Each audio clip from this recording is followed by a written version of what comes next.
के पास गया था और उन्होंने मुझे बुलाया है कि ना दिलबर असगर ने मुझे कॉल की है कि मुझसे बात करो, आपके जो पैसे रहते हैं मैं आपको पैसे देता हूँ। और पैसे कैसे देता हूँ? पैसे ऐसे देता हूँ कि ना क्या कहते हैं 3000 रियाल आपकी सास ने लिया था मुझसे, ठीक है। और जो है ना मेरी जो बहन के जेवर थे 2.5 तोले, वो मैं आज का जो हिसाब चल रहा है उस हिसाब से लूँगा। और 18 लाख की तुम्हारी ज़मीन थी, तो सारा काट कूट के आपका जो है ना 3 लाख बचता है और उसमें से भी मैं नैना का भी हिस्सा निकालूंगा। तो मैंने सिर्फ उसको ये बोली, मैंने कहा देखो नैना का हिस्सा तो वो घर में भी है, आपका 18 लाख था, 18 लाख में से 3000 रियाल उसने मेरी सास को दिया है, ठीक है। चलो वो मान लेते हैं, 3000 लेते हैं, मान लेते हैं, ठीक है। उसके अलावा वो बंदा बोलता है कि जो है ना बाकी तुम्हारे काट कूट के सिर्फ 3.25 लाख रहता है, 3.25 लाख रहता है। तो मेरी अम्मी ने मुझे ये बोला है कि मैंने उसको बोला मुझे नहीं दो पैसे, दिलबर लोगों के, दिलबर को दो। तुम लोग ये झूठ क्यों बोले हो कि मैं तुम्हें कॉल करके बोलती हूँ कि तुम पैसे मुझे दो? आप बताएं उस टाइम फैसला क्या हुआ था? तुम्हारी मम्मा ने आज से कि 7-8 साल पहले भी यही बात की थी। हाजी खुदावंद जिंदा है, उसका मामू है असगर का, और हाजी गुलाम भी है, वो भी उसका मामू लगता है, कज़न भी मेरा कज़न है।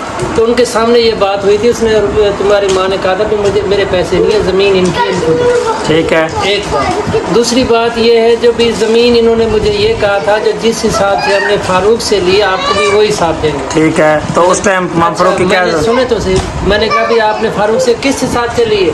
उन्होंने बोला हमने 18 में लिए, मगर अच्छा। वो 18 में नहीं ली थी, अच्छा। वो 20 की ली थी। अच्छा 20 के 2 लाख वो कम दिया था, 2 लाख वो कम हो गया, ठीक अच्छा, है। वो जो बातें मैं अपने कब्र में जाऊंगा खुदा को हाज़िर नाज़िर करके सही कह रहा हूँ, और मेरा भाई भी इस चीज़ में गवाह है और मेरी सास भी इस चीज़ में गवाह है।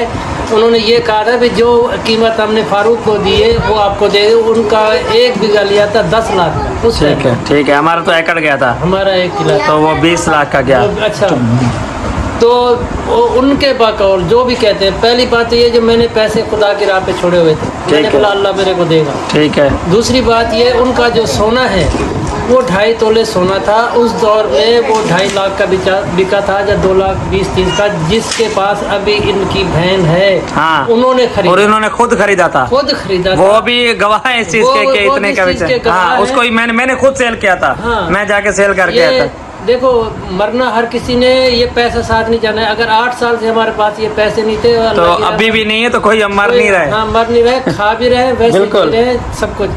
उस टाइम अच्छा इन्होंने फिर मेरे को बोला था वीज़े का जो भी 4 लाख का, मैंने बोला नहीं, तेरे चाचू सरवर ने बोला था भाई 2.5-3 लाख का वीज़ा बिकता है, तो ये तो ज़्यादा मांग रहे। फिर मैंने असगर से बात की थी, हमने उस टाइम ज़मीन नहीं दी थी, ठीक है। मैंने बात की थी, मैंने बोला यार वीज़ा इतने का आ रहा है तो तुम इतने क्यों बता रहे हो? बिल्कुल। तो उसने मुझे अपने ज़बानी कहा था, कहते चाचू चलो जैसे तुम कहते हो मैं वैसे कर लूँगा, अच्छा।